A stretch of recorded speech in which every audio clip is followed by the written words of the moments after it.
Sarsenbayev bo'ydor va kurash davom etganda g'alaba qozonishi mumkin edi, ammo maydon torlik qildi.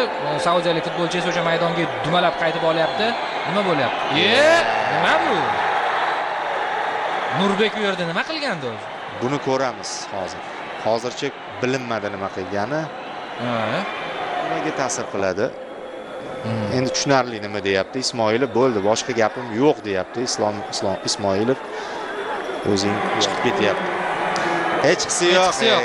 Ha. Nurbek Sarsenbayev musobaqani zo'r o'tkazgan futbolchilardan biri va hozir ma'nosida yana boshqa futbolchilar bor. O'sha raqibda imkoniyat. Qaror hakam chiqardi deydi. Endi buni nima bu do'stlar? So'nggi umid foli deb. Ya bu rakurs. Tik. Hali ham penalti. Jonlanma. Zarba. Gol!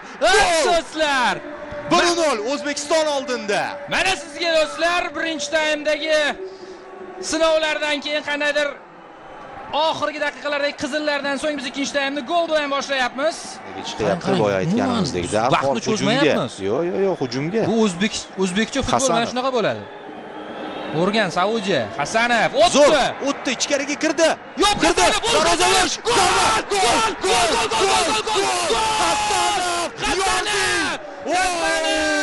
Mana Hasanov bizda o'ynash kerak.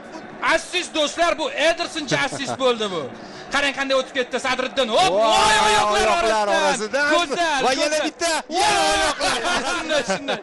Mashhur filmda. Takroriy lavhani qachon bunday sharhlaganimiz bilmayman, lekin yana bitta. Saudiyaliklarga mana bu emotsiyalar boshqacha. Voy. Katta g'alaba boya.